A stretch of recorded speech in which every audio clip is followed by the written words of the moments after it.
This here is Steve's desk. Steve has worked here for over 8 years. He's one of the most loyal, hardworking people that I've ever met in this industry.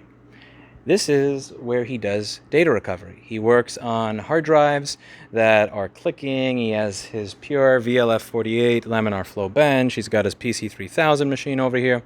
And this is his monitor. And usually if I leave and I leave later than him, every now and then, before the energy saver setting turns off his monitor, I will see his screensaver. His screensaver is an excerpt from a really old live stream that I did about 2 or 3 years ago. And this has its roots in a channel meme. And the channel meme has to do with a customer that called in to tell us how horrible we were for the fact that we left a label on his computer that was near impossible to remove. New people to the channel may not be familiar with this meme, but somebody called in because they couldn't remove the label on their computer and they were incredibly mad. And it was the sniveling way they did it. To this day, I still can't tell if it was a troll or an actual customer. But this was something that I found funny. So I showed on camera, look at how easy it is to remove this label. And I grabbed one of the machines, I think it was like a recycled machine or something. I don't know, maybe it was something that was sitting in the basement. I don't know. Maybe it was a real machine. I just so happened to grab the one label that actually wouldn't come off. And as you can see, I try to remove the label to show you how easy it is. So we'll just wait till it restarts. So I'm trying to remove the label to see, and I'm going to show you just how easy it is to remove the label right here. And once I get halfway through it, I look and I realize, oh crap, it's not coming off. So I cover the part that's not coming off with my hand. I just kind of smiled into the camera as if I actually got the label off, when I clearly did not get the label off. I was stunned that I got owned on camera by my own being an asshole. And then I got up to show him that I just so happened to grab the one machine in the store where the effing label actually wouldn't come off. And he laughed at how stupid this looked on stream, and he laughed at how I kind of owned myself, because I was saying, look at this dumbass, look at how easy it is to remove the label, who's bitching about this? And then I just so happened to grab the one machine in the effing store where the label wouldn't come off. So when I'm leaving at the end of the day, I see this screensaver playing from time to time, depending on whether Steve remoted into this machine or not to get anything done. And this always makes me laugh. Actually, yeah, he's remoting into it right now, as you can see. He really does need to get a work-life balance. It's 10 p.m.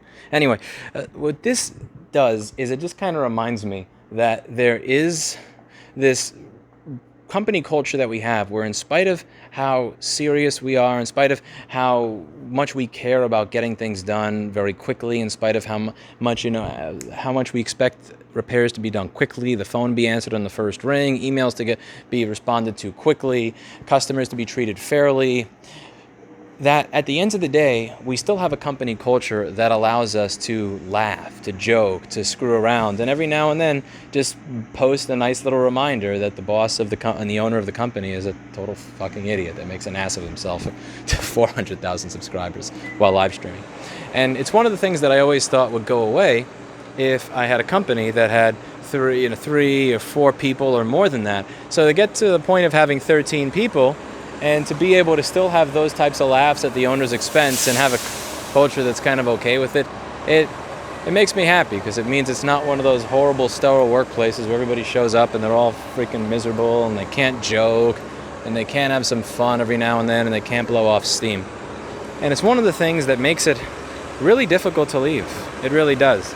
You know, when you have people that just bought houses that work here, people that have started families since they started working here, people that really do have roots in the community. If you go somewhere else, a lot of those people just fundamentally are not going to be able to come with you.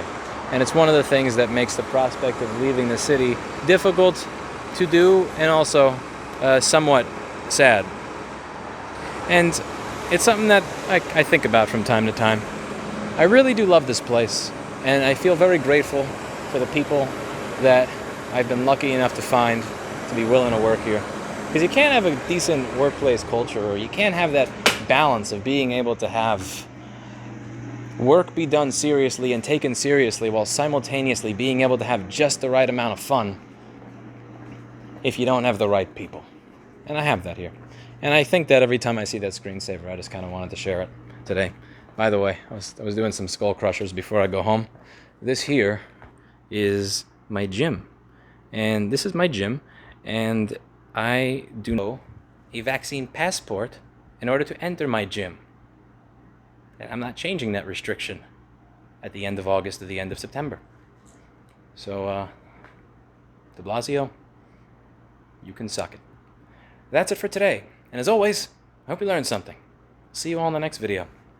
Bye now.